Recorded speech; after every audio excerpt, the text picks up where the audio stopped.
एक चालाक लकड़हारा की कहानी। मरचू जंगल से लकड़ियां काटकर बाजार में बेचने गया, लेकिन उसे लकड़ियों के अच्छे दाम नहीं मिले। इस पर मरचू ने कहा, अरे भैया, इतने कम पैसे, इन पैसों में तो 2 वक्त का खाना भी नहीं मिलेगा। आप मुझे बहुत ही कम पैसे देते हैं। मैं इतनी मेहनत से लकड़ियां काट कर आता हूँ, लेकिन उनके पैसे मुझे बहुत कम मिलते हैं। भैया, तुम्हारी लकड़ियां होती ही इतनी कमजोर हैं कि मैं इससे ज्यादा पैसे नहीं दे सकता। तुम्हारी लकड़ियों के बस इतने ही पैसे बनते हैं। अरे भैया, कुछ ज्यादा कर दो ना। वो क्या है ना कि इन पैसों का तो कुछ भी नहीं आता। मैं अपनी जिंदगी कैसे गुजारूंगा। भैया, तुम जाकर अच्छी लकड़ियां लाओ, तभी इन लकड़ियों का अच्छा दाम मिल पाएगा, वरना इन लकड़ियों का तो यही दाम है। ये सुनकर मरचू बहुत ज्यादा परेशान हो गया और पैसे लेकर किराने की दुकान से सामान खरीदकर घर आ गया। घर पहुंचते ही मरचू की पत्नी सीता ने कहा, अरे जी, सामान ले आए आप? हाँ जी, सामान ले आया हूँ। सीता के चेहरे पर खुशी छा जाती है, लेकिन जब उसने सामान देखा, जी, इसमें तो बहुत थोड़ा सामान है। हाँ सीता, मुझे पता है कि यह सामान बहुत थोड़ा है, लेकिन मैं क्या करूं?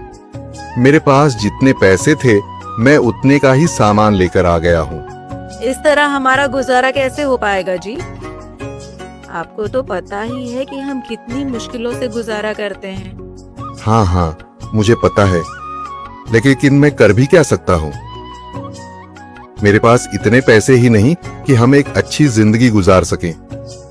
इतनी मेहनत कर रहा हूँ, लेकिन फिर भी मेहनत का फल नहीं मिल रहा। इतनी मेहनत से अच्छी लकड़ी काट कर आता हूँ, लेकिन मुनासिब दाम नहीं मिलता। मैं तो बहुत परेशान हूँ। क्या करूँ? कहाँ जाऊँ? अरे जी, आप परेशान न हो, आप कोई और काम देख लें। मैंने कई बार काम तलाशने की कोशिश की, पर किसी ने भी मुझे काम नहीं दिया। ये सुनकर सीता भी काफी ज्यादा परेशान हो गई। मरचू से सीता की परेशानी नहीं देखी गई। उसने अपनी पत्नी सीता से कहा, मैं फिर से जंगल की ओर जा रहा हूँ। अरे जी, अभी मत जाइए ना, वैसे भी शाम हो रही है। आप कल चले जाइएगा, अभी मत जाइए। ठीक है, अगर तुम रोक रही हो तो मैं नहीं जाता। मैं कल चला जाऊंगा। इसके बाद मरचू गांव में घूमने के लिए चला गया। तभी उसे एक आदमी मिला और उसने कहा, कहाँ जा रहे हो भैया? और सुनाओ, क्या हाल चाल है? जिंदगी कैसे गुजर रही है? अरे भैया, तुम्हें तो पता है कि लकड़ियां काटकर कैसे गुजारा होता है। हाँ भैया, तुम सही कह रहे हो। और आसपास के जंगलों में अच्छी लकड़ियां भी नहीं है। इसके लिए तो जंगल के अंदर जाना पड़ेगा। पर जंगल के अंदर तो काफी सारे जंगली जानवर होंगे। मुझे बहुत डर लगता है भैया, मैं जंगल में कैसे जाऊंगा? हाँ भैया, जंगली जानवर तो होंगे, लेकिन अच्छी लकड़ियां तो वहीं से ही मिलेंगी। ये सुनकर मरचू बहुत ज्यादा परेशान हो गया, लेकिन वह आदमी बिल्कुल ठीक कह रहा था। जंगल के किनारे की सारी लकड़ियां कट चुकी थीं। अब सिर्फ जंगल के अंदर ही अच्छी लकड़ियां बची थीं।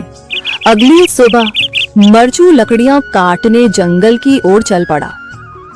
जंगल में आने के बाद मरचू ने कहा, अरे, यहाँ पर तो लकड़ियां ही नहीं हैं। वो आदमी सही कह रहा था, लकड़ियों के लिए तो जंगल के अंदर ही जाना पड़ेगा। और जंगल के अंदर जाना क्या सही रहेगा?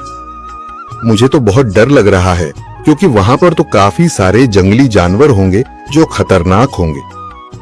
अगर आज मैं जंगल के अंदर नहीं गया तो मैं आज घर पैसे लेकर नहीं जा सकूंगा, और फिर जब पैसे नहीं होंगे तो गुजारा कैसे होगा? मरचू जंगल के बाहर खड़ा सोचता ही रहा और फिर उसने सोचा, अरे, यहाँ पर भी कोई मजबूत पेड़ दिखाई नहीं दे रहा जिससे मैं लकड़ियां काटकर घर ले जा सकूं। लगता है और अंदर जाना पड़ेगा। यही सोचकर मरचू जंगल के अंदर चला गया। अंदर जाने के बाद उसने इधर उधर पेड़ देखे, पर उसे कोई भी अच्छा पेड़ दिखाई नहीं दिया। यह सोचकर मरचू जंगल के और अंदर चला आया।